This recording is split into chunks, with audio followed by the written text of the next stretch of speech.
پہلی کتاب جس پہ حماد نیازی صاحب بات کریں گے شاعری کی کتاب ہے شام ابد کے گیت، عدنان بشیر صاحب کی، جو کولاج پبلیکیشنز نے 2025 میں شائع کی، اور اس پہ گفتگو حماد نیازی صاحب کریں گے۔ جی حماد صاحب۔ 21ویں صدی میں جن شعراء نے اردو شاعری کو نئے فکری، علامتی اور اسلوبیاتی سانچوں میں ڈھال کر پیش کیا، ان میں عدنان بشیر کا نام ایک بہت قابل ذکر نام ہے۔ ان کے پہلے شعری مجموعے شام ابد کے گیت کی شاعری کا فکری پس منظر اور شعری اظہار دونوں ایسے تخلیقی عوامل کا مظہر ہیں جو نہ صرف روایتی شاعری کے دائرۂ اثر سے آگے بڑھ کر نئی راہیں متعین کرتے ہیں، بلکہ عہد حاضر کے فکری کرب، تہذیبی زوال اور روحانی بے سمتی جیسے موضوعات کو علامتی سطح پر بیان کرتے ہیں۔ ان کی غزل میں دو بنیادی رجحانات غالب طور پر دیکھنے کو ملتے ہیں۔ اولاً عدنان بشیر کی شاعری میں شعری تخلیق کا وہ عمل جو داخلی کیفیات اور تخیلاتی تجربات سے برآمد ہوتا ہے، وہ مختلف مذاہب، بالخصوص اسلامی روایات، اساطیر اور تلمیحات سے گہرا تعلق رکھتا ہے۔ ان کی شاعری میں قرآنی واقعات، پیغمبروں کے قصص اور اسلامی تاریخ کی عظیم الشان علامتیں محض برائے تأثر یا تزئین نہیں بلکہ ایک فکری استعارے کے طور پر بروئے کار آتی ہیں۔ یہی علامتی اظہار ان کے شعری کینوس کو وسیع بناتا ہے اور اسے صرف ذاتی جذبات کی سطح سے نکال کر تہذیبی شعور اور فکری جستجو کے اعلیٰ مدارج پر فائز کرتا ہے۔ مجھے کنویں میں گرانے والے مجھے گلے مل کے رو رہے تھے، میرے یہاں پر معاف کرنے کی ریت پرکھوں سے آ رہی تھی، آخری قطرہ کنویں کے پاؤں سے چمٹا رہا، کرنے والے نے پھر اس میں زندگی ترسیل کی، ہائے ہائے کہ میں کوئی بھی چیز قائم نہیں رکھ سکا، درد قائم ہے ملتی ہیں جلدوں پہ جلدیں ادھڑ کے مجھے، رفتگاں کے خد و خال خوابوں کی خرجین میں ہیں ابھی، آج رویا میں ملتے ہیں کل کو ملیں گے روایات میں، پہاڑ سینہ سپر تھے سپاہ باد آئی، پھر اس کے بعد تو سب کو خدا کی یاد آئی، پھر آسمان گلابی دھواں اگلنے لگا، پھر ایک آگ جہنم کو خود پہ لاد آئی۔ عدنان بشیر کی غزل ایک ایسا شعری مظہر ہے جو بیک وقت کلاسیکی تلمیحات اور جدید معنوی تناظر کو ہم آہنگ کرتی ہے۔ ان کا شعری کلام ایشیائی تہذیبوں کے فکری رویوں، روحانی اقدار اور اخلاقی سانچوں کو اس طرح اجاگر کرتا ہے کہ قاری محض الفاظ کے حسن میں محو ہونے کی بجائے ایک فکری سفر پر گامزن ہوتا ہے۔ یہ سفر صرف ماضی کے ناسٹیلجیا یا مذہبی جذبات تک محدود نہیں رہتا، بلکہ موجودہ عہد کے سوالات، انسانی کرب اور وجودی خلا کی طرف بھی نشاندہی کرتا ہے۔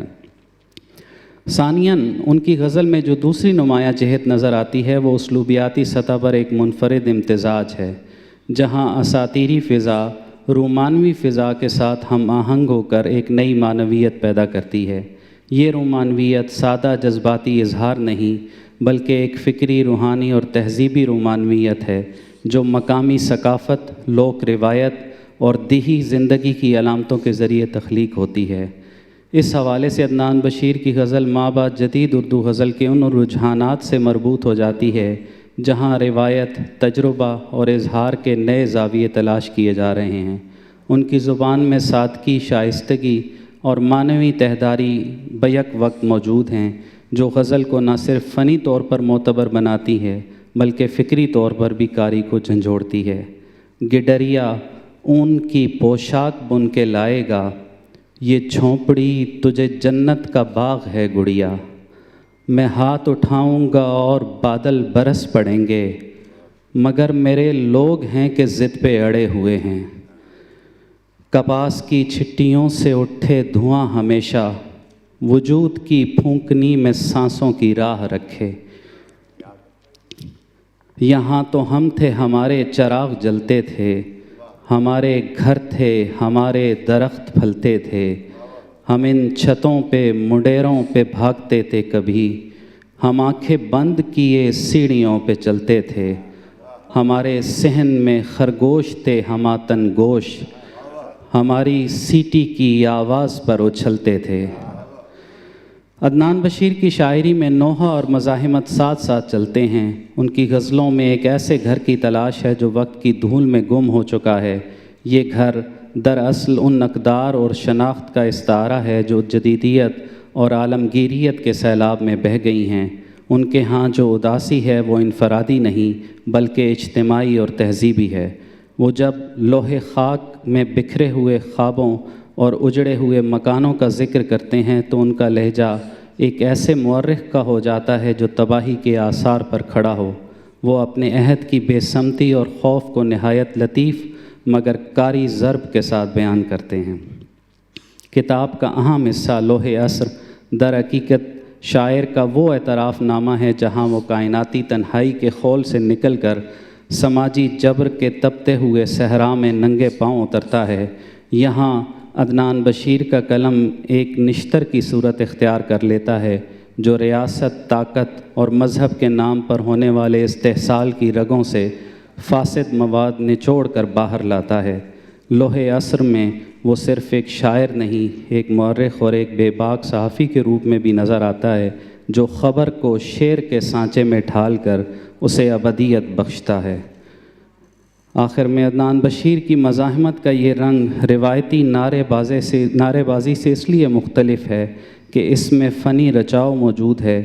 وہ غصے کو چیخ میں تبدیل نہیں کرتے بلکہ اسے ایک گہرے طنز اور استعاراتی نظام میں بدل دیتے ہیں جو قاری کے ضمیر کو جھنجھوڑتا ہے۔ وہ قاری کو باور کراتے ہیں کہ جب تک بادشاہ کے کہے ہوئے جھوٹ کو سچ مانا جاتا رہے گا تب تک لوح عصر پر لکھے گئے یہ نوحے ہمارے حال کا مقدر رہیں گے۔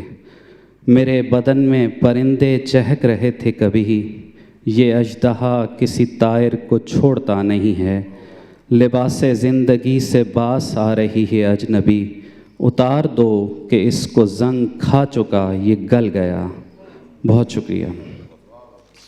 بہت شکریہ حماد نیازی صاحب۔